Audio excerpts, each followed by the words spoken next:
All right, so yeah, every day is an opportunity to begin again. And the new year just sort of gives us that reminder about it. But can we take that into every day? Can we take this idea of a new beginning into every day? And can we take this idea of honoring what came before in this year? So we do that as well. Honoring what came before in this year, can we take that into every day? But can we also take that into, our whole life? What came before in your life? All the things that you've been through, the difficult things, the good things, the challenging things, the tragic things, the successes, the joyful things, all of it.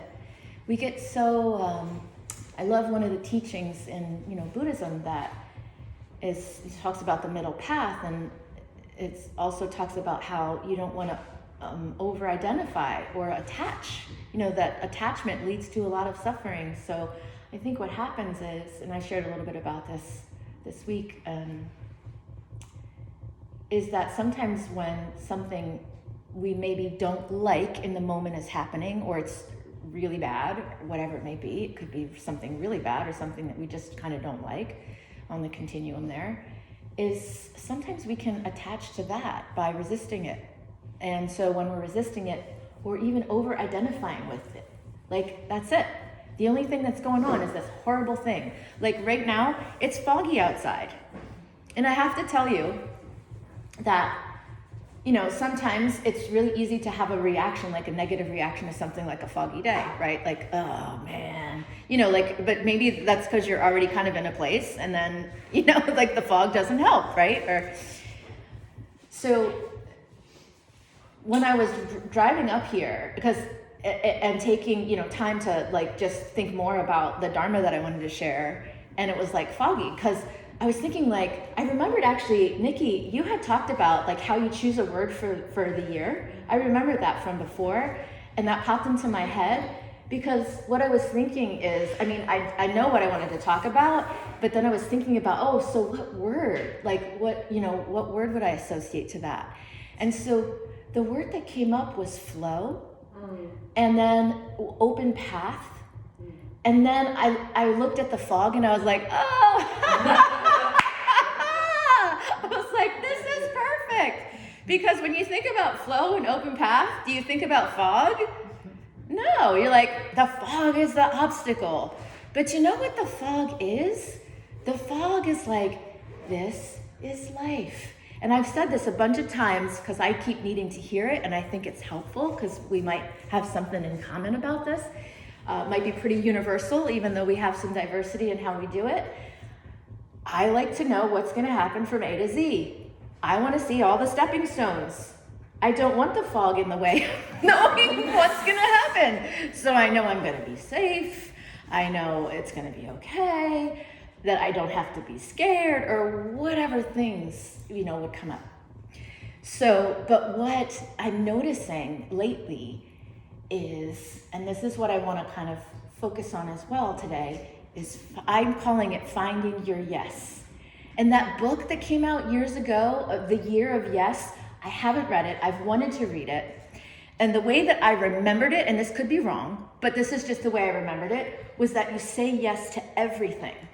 Right? And the idea was, and I thought about it at the time, I'm like, okay, so that kind of makes me think of get out of your comfort zone, right? Like some things that maybe your hesitant self would say is a no, we would say, well, let's just say yes. Let's just do it, right?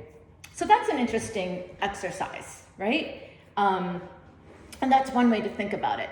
And then the other way, when I was riding, I went to ride, this is going to sound crazy, I went to ride at Cycle Bar today. So I was riding this morning, and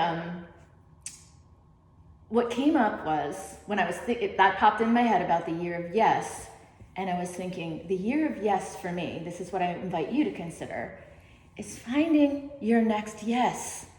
Finding the yes. It's almost like I've been talking about it like this, like a positivity bias, which doesn't have to be a bias. It's negativity bias. We tend to go in from fear and stuckness and attaching to negative, or attaching to this idea that when something positive happens, it's not going to last. What's going to happen? It's going to be taken away. I can't enjoy it. I need to be fearful even during this happy thing, because but oh my gosh, we're taking away the opportunity to be with this happy thing. So the practice for me, I'm not saying I'm good at it or it's easy, but I'm trying to affirm and notice when I do it. Because I think we feel that the practice either isn't easy or we're not doing it because we keep looking at the glass half empty and seeing when we're not doing it and beating ourselves up because, I don't know, is anyone else really critical to yourself? Excuse me, that's my mom's snort. Because when I've been working very hard, and I try to encourage you, in a very loving way, to not say negative things out loud about yourself. I've been trying to stop doing that for myself. I feel like I've done pretty well. And then even the self-talk, paying attention to your self-talk, what you say inside your head. You still may be saying, because these I think are the layers, saying negative things inside your head. So I've been working on that too. And I don't feel like I've been saying those things that I used to say, that people used to say to me, like put downs, and I just would, I'll say all these things about myself. So, but then what I'm realizing is that there's still these other layers, that the work that we do, which is amazing and powerful, but it just opens us up to more layers. It opens us up to go deeper into the layers of how, for me, I think what I'm identifying is it's in my body, and certain things will trigger this and will make me feel a certain way. And so if this time of the year is that way for you, and it is for me, so today, thank you, Andrea, I have to make sure that because the sun isn't out today, then I put my light on today. I put on my, sad light. And I don't always remember to do that. And then when I'm feeling extra yucky, I'm like, ooh. So just noticing when we're kind of weaving in and out, and I just lost my train of thought, I'm sorry.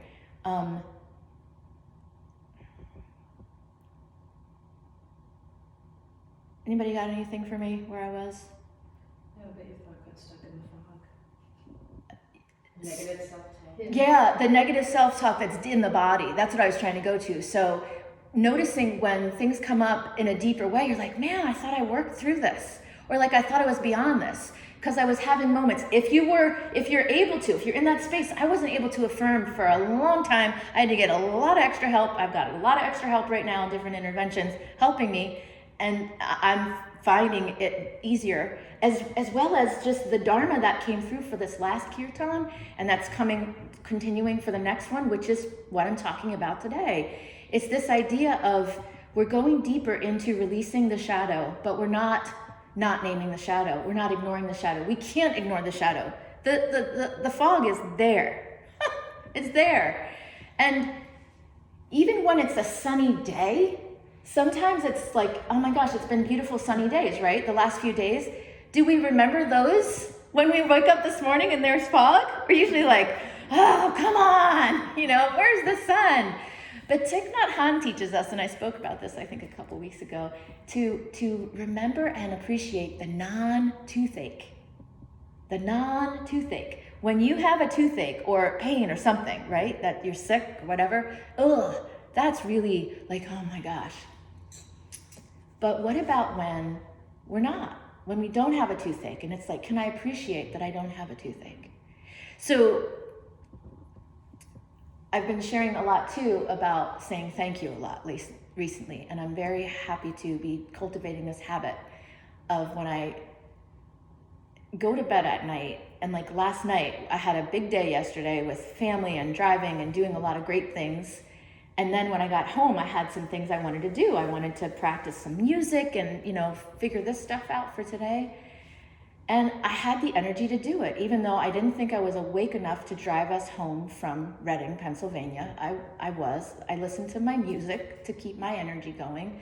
These are the yeses. These are the little yeses that help. I could have been grouchy because, oh my God, I have to drive.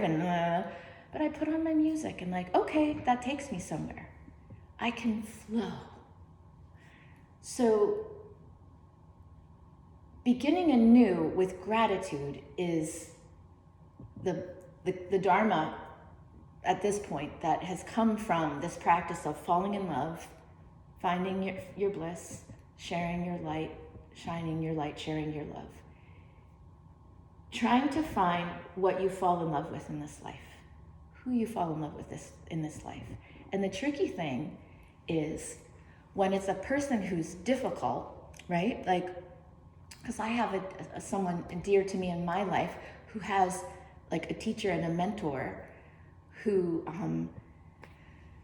is like an amazing person and teacher, but then sometimes very difficult because of their internal formations and their life and what they go through. But she loves this person, and she's very good at being resilient with people when they have these things going on. She's a great role model to me, and I've learned so much from her, my teacher. So it's trying to find that flow and coming from a place of love. So can you affirm when you're in love and let yourself feel in love? Because the more we can bring ourselves to that space of love more often and realize it's available for us in any moment. It's available for us in any moment. And it starts with us, that we have to fall in love with ourselves. We know who we are. We know what we give. We know what we do, what we bring to the world, the amazing gifts that we came into the world with. And they were refined because of the difficulty that we lived through in our life. Whatever the traumas, the stresses, the difficulties, the challenges in your life individually, in your family, in your ancestral lineage, or in the collective consciousness, those struggles have made you this amazing diamond, right? The pressure has made you this amazing diamond. So this idea of making sure you are holding yourself with love, you are affirming the good in your life. So last night was, thank you for the energy to drive us home safely. Thank you for the good music that kept me motivated. Thank you for the energy to sit down and play some music before I went to bed. Thank you for I could go on. But I'm trying to look at all of the conditions for happiness and all of the blessings that are present to have what we might call a positivity bias, but it's a choice to see that the glass is half full and the fullness of what's present. Because the glass is half empty and half full. We don't have to attach to one or the other. This is life. There's going to be cloudy days, foggy days, and sunny days. There's light and shadow. We need to be able to embrace and hold all of it and not over-identify with either one. But as we understand the challenges in our life and we find the flow, the right next thing, it's time for me to pass my harp on to someone else. Whatever it is. Or even and I'm practiced by what colors I wear. And so you're like, ooh, those pants. And I was like, when I was looking at what to wear, I was like, not today. I can't do that today. And then a couple minutes later, I was like, yes, that is for today. And then everything else came. To me, I am fed by colors and things. I try to just make myself come alive, that I keep empowering. And so many of you are role models of this. I try to keep empowering. What is my yes for how I want to show up today? And then for the next thing I need to do with this relationship or with this job or with this endeavor or with this health problem. But I cannot figure out all the steps from A to Z. And if we try, we're going to suffer so much. Because then sometimes we attach to it needing to be that path. And when it's not, we can't flow. So the thing is there's the flow. Maybe that's my word for the year. And what came with it was open path. We may feel like the path is closed or that there's fog in front of us and we can't see the right next step. But if we stay in flow, and to me, in flow means listening for my yes, listening to my intuition, the deepest part of myself, not letting anyone else's voices, who are having maybe their own ego needs or their own stress or their own trauma that they're reacting from, impact me. And my stress and my trauma makes it, I'm going to reveal this aspect, right, is that I tend to personalize things. I don't know, does anybody else do that? This person's activated and I'm like, I did something wrong, I'm not lovable, or I'm, they're going to, leave, I don't know. So that's like the deeper weird stuff. You're like, what? But that's what comes up. We don't even realize it, and then we're acting from that place. So keep tuning in. Keep holding yourself with love. Keep sending that Reiki energy. Keep receiving that Reiki energy. And if Reiki energy isn't your thing, keep receiving the love that's being offered. Because I'm going to tell you, it's going to sound weird, but the kirtan for spring, the title so far, is something like the love of the mother and the love of the father. And it's totally prompted by the fact that Mother's Day and Father's Day, we do that in this country, right? But it's not just the love of the mother and the father. It's the love of the divine feminine and masculine, the God and the goddess, God, angels, Mother Mary, like all of these things. And that we need to, so that's the flow of this dharma, right? We need to feel that love. We are that love inside, and that love is always present for us. And that is the key to beginning anew, is beginning anew in each moment, allowing for the transformation of shadow to light, allowing for you to see the fullness of the glass, allowing for the emptiness of the glass to be the contrast that is giving you the right next step for where you're going to go, and not over-identifying or attaching to what you see as negative or positive, but allowing a space to hold it all. Feel the joy and the love, and feel the pain and the sorrow. Don't over-attach. Let a space for both. Don't close one down and don't flare one up. Usually we close down the joy and flare up the pain, right? It's just where our mind goes.